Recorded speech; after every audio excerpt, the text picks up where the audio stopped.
जन्म लेने के बाद 11 दिन के बाद किसी भी शुभ घड़ी में बालक का नामकरण संस्कार करना चाहिए। ये वेदों की आज्ञा है।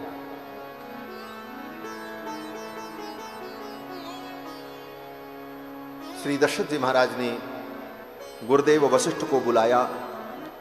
अतीत्यैकादशाहं तु नाम कर्म तथा करोत्।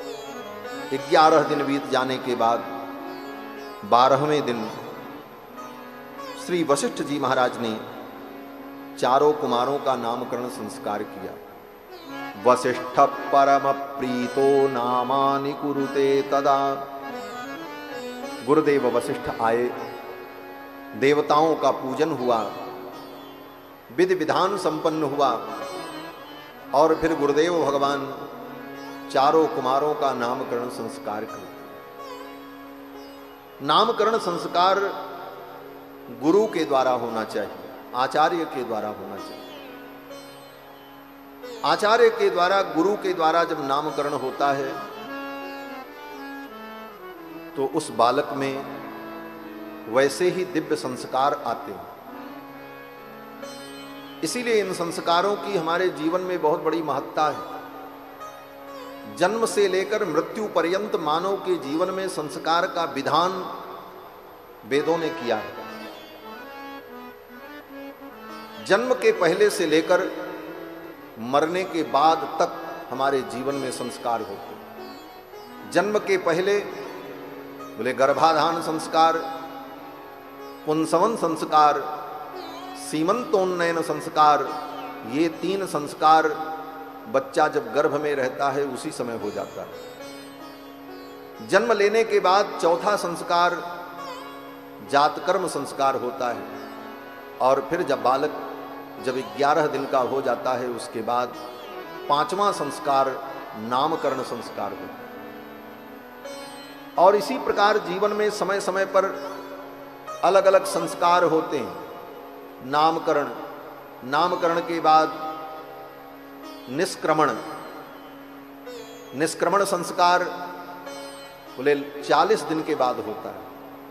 40 दिन तक उस बच्चे को सूर्य के प्रकाश में नहीं लाया जाता, वो घर में ही रहता है, उसके ऊपर सूर्य का प्रकाश न पड़े।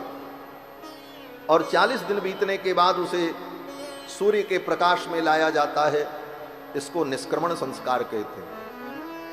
फिर इसके बाद और जब बड़ा हुआ तो अन्नप्राशन संस्कार, पहली बार जब वो अन्न खाएगा तो उसके लिए भी संस्कार किया जाता है।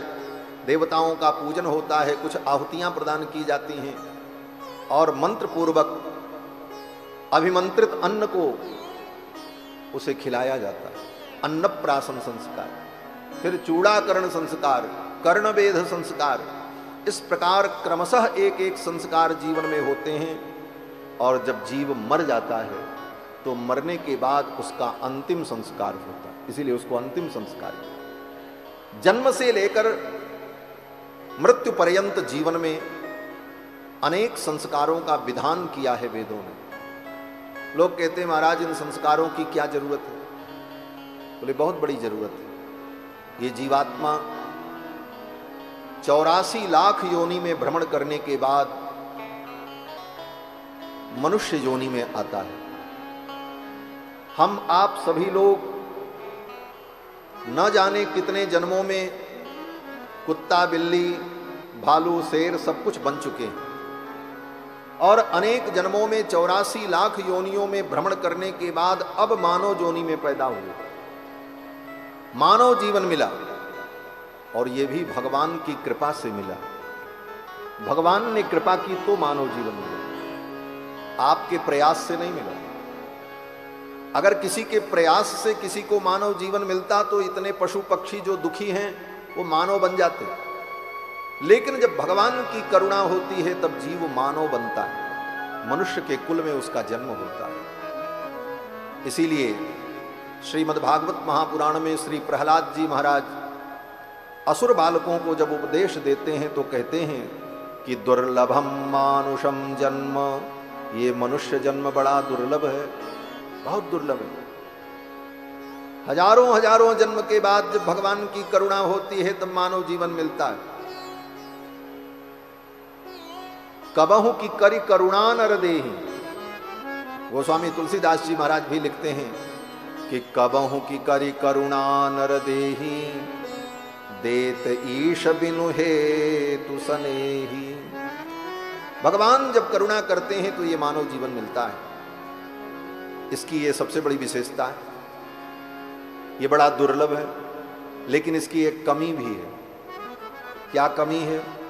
बोले ये मानव जीवन आपसे कब छीन लिया जाएगा इसका भी कोई ठिकाना नहीं। अनित्य है। दुर्लभम मानुषम जन्म तदप्यध्रुवमर्थदम। दुर्लभ तो है, बड़े मुश्किल से मिला है, लेकिन कब ये आपका मानव जीवन आपसे छिन जाएगा ये आपको भी पता नहीं। कब जीवन लीला कहां समाप्त हो जाएगी। इस संसार में बच्चे भी मरते हैं, जवान भी मरते हैं, बूढ़े भी मरते हैं, सोते सोते मर जाते हैं, खाते खाते मर जाते हैं। कहां कौन मर जाए इसका कोई ठिकाना नहीं। ये मानव जीवन दुर्लभ तो है, लेकिन दुर्लभ के साथ साथ कब आपसे छीन लिया जाए इसका ठिकाना नहीं। एक क्षण में कहां जीवन समाप्त हो जाए, कहीं भी कोई व्यक्ति मर सकता है, कोई गारंटी नहीं।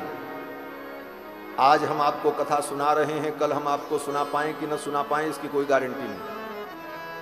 और आप आज कथा सुन रहे हैं, कल सुनेंगे कि नहीं इसकी कोई गारंटी नहीं ले सकता। जीवन अनित्य है। अनित्यम सुखम लोकम इमं प्राप्य भजस्व माम। श्रीमद् भगवत गीता में भगवान कहते हैं इस अनित्य जीवन को प्राप्त करके मेरा भजन करो, मुझे भज लो, मुझे जान लो।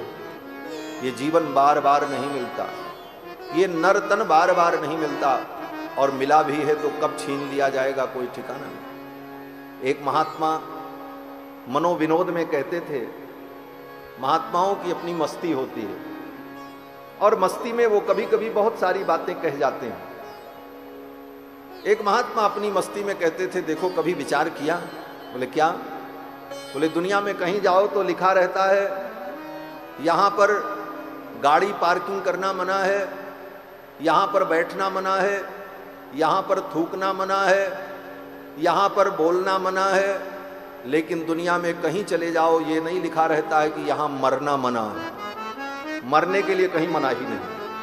कहीं आज तक आपने देखा हो कि कहीं लिखा हो कि यहां मरना मना है? क्या नहीं मर सकते? बोले लिख करके भी कोई क्या करेगा? मरना तो कहीं भी हो सकता है, कोई कहीं भी मर सकता है।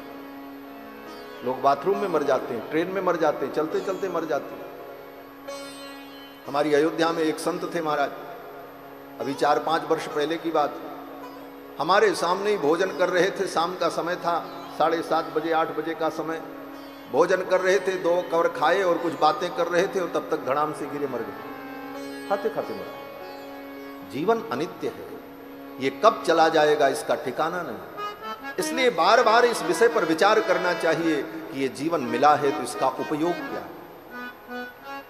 इसका एक ही उपयोग है, भगवान की भक्ति, भगवान की उपासना। ये जीवन अनित्य है और इस अनित्य जीवन को पाकर हम भगवान का भजन करें। तो लाखों जन्मों में हम कुत्ता बिल्ली पशु पक्षी बन करके तब मानव जीवन में आए, तो हमारे अंदर अनंत जन्मों के पशुता के संस्कार विद्यमान हैं।